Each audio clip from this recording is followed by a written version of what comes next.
What's going on, guys, and welcome back to Top 10 Nerd. We are back again with a part 3, which you probably knew because you clicked this video. We're back to talk about some more powerful mutants. There are so many, each obtaining these unique abilities, so of course there's plenty to talk about. There are many powerful heroes out there, they just may not look like it at first. I'm Taylor McWatters. This is part 3, so you know why you're here. Here are the top 10 most powerful mutants you wouldn't expect. Part 3, let's do it. Kicking off the list at number 10, we have Mimic. Calvin Rankin came into comics in X-Men 19. He was the son of a scientist, and when he was just a child, he knocked over a beaker filled with this experimental chemicals, okay? Now this red gas emerged and he inhaled it, so now he has this amazing ability where he can mimic anybody else's powers. They just have to be standing close by. Now the team at first is trying to take him down, but they're failing, of course, as he's just adapting to their every move. So while this ability does sound like one of the best, it kind of just depends on who's near you. I mean, he's not too powerful, but he is, if you're the one that's powerful that's near him. See what I mean? So if you're hanging out with Mimic, he may just seem pretty normal. That's because, well, shocker, you're just pretty normal. You can't fly, you can't shoot lasers out of your eyes. But if Cyclops came along, all of a sudden this guy is totally different. You're still a boring human. Now he's another Cyclops. How unfair is that? And before we continue on with this list, guys, if you want to go ahead and give us a thumbs up, that would be awesome. It really does wonders for our channel. You guys are the best. Thank you so much for watching. Now let's get right back into these crazy mutants. Number 9, not another teen mutant. Okay, this next one is a one-off, okay? He doesn't have a name exactly, so we'll just refer to him as Teen Mutant from now on. Not a Teen Mutant Ninja Turtle, just a Teen Mutant. Well, you'll see, it's kind of crazy. At first, he looks like a regular kid. He's got posters on his wall, one of which is Wolverine with the caption, "Be different," right below it, but we'll talk about that a little later because he may have taken that a little too literally. So he wakes up, he's ready for school, he's looking for breakfast. His mom is nowhere to be seen, only a pile of her clothes remain on the ground. So he doesn't call the police, but rather he just writes a note, sticks it, and then goes to school. If you ever wake up and there's just clothes left, call the police no matter what. That comes first. On the way to school, he sees there's just a collar lying on the sidewalk. Just a collar, no animal. Okay, odd. What's going on? Finally, he sees people. He's like, okay, great. I'm not going crazy. Whew, that was a close one. But I bet that he wished that that was the case after what's about to happen. So he has this neat ability where people just don't survive being close to him. They kind of explode. It's pretty gross. And he hears it from the guy in that poster himself. He hears it from Wolverine when he finds him ducking out in a cave. So what happened was when he hit puberty, he developed a specific mutation that radiates a series of toxins and acid-like poisons. So it wipes out any organic tissue in its way. It turns it into vapor. So the number of people that he ended up taking out that day was a whopping 265. And you thought he was just another blonde-haired teen heartthrob.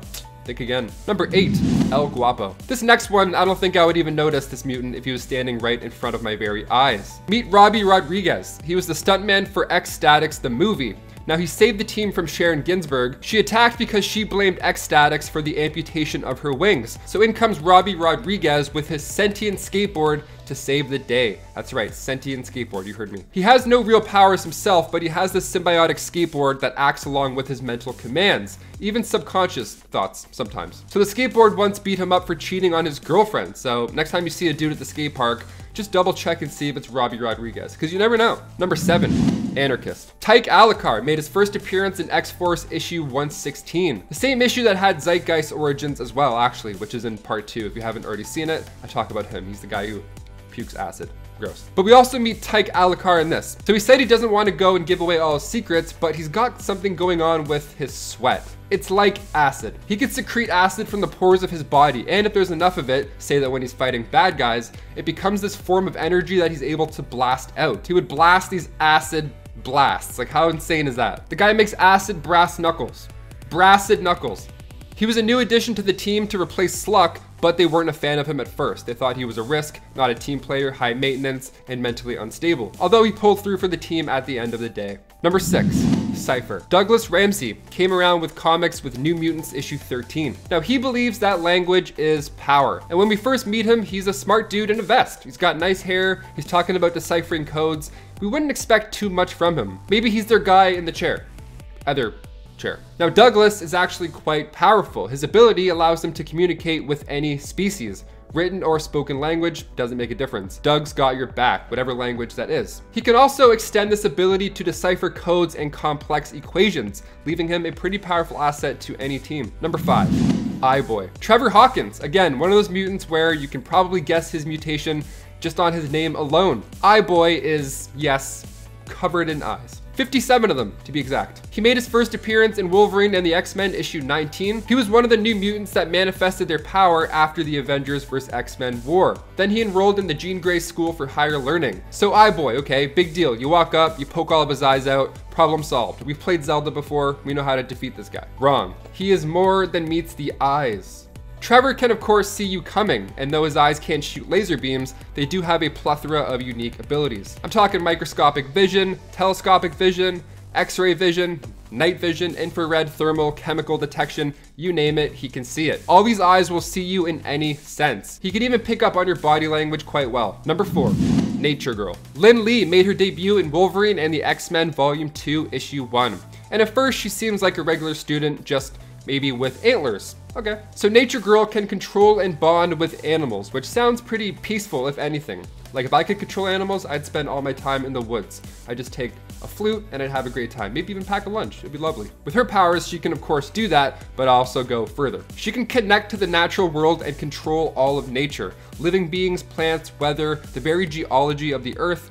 Whatever the case is, she can control it. She can talk to plant lives as well. So if there's any plants that need some watering in your apartment, she'll let you know. And if Nature Girl needs to make a quick escape and there were no birds around to control, she herself can fly only for a limited time. Number 3, Gold Balls. Fabio Medina made his comic book debut in X-Men Volume 3, but it wasn't until issue 11 that we got to meet Gold Balls. His powers came to be after somebody tried to rob him, then all of a sudden he started to generate these spheres, these gold balls, out of every part of his body. And whenever these bouncy gold balls hit something, they would make a boink sound, which ought to be pretty annoying just as it is. So these gold balls were not made of gold, rather they were produced from infertile eggs. He's pretty outstanding as it is, but currently in the comics, he's referred to as Egg, which is more appropriate after he learned the true nature of his abilities. So Egg and these other members of the Five are tasked with resurrecting any mutants that have met their terrible fate. So eggs are a major key to this process. So he's not just all about, you know, being gold and having balls and stuff. Number 2, Tag. Brian Cruz made his first appearance in New Mutants Volume 2, Issue 10.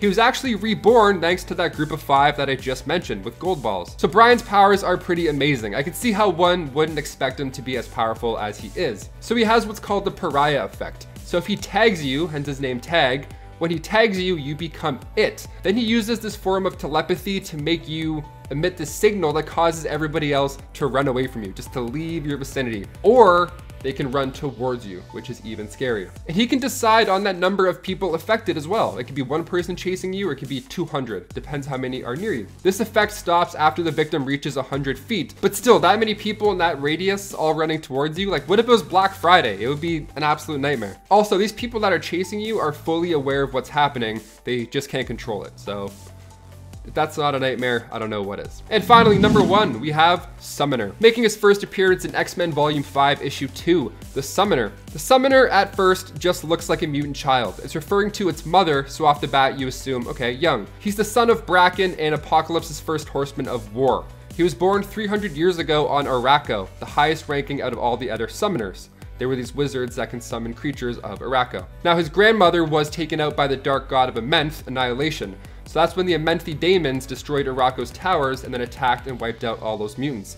Now the Summoner is not just a pale child, he can summon a horde of elementals as well. Guys, thank you so much for joining us on part 3 of this list. These are the strongest X-Men you wouldn't expect. Please drop us a comment down below who else you would love to be featured on some of these future lists. Our runner-up today was for sure Long Neck Boy. Yeah, that one hits a little close to home, so I don't want to mention him. Also, he has no powers too, just a long neck. Cool. I've been your long neck host, Taylor McWatters, and we'll see you next time on Top 10 Nerd. See ya.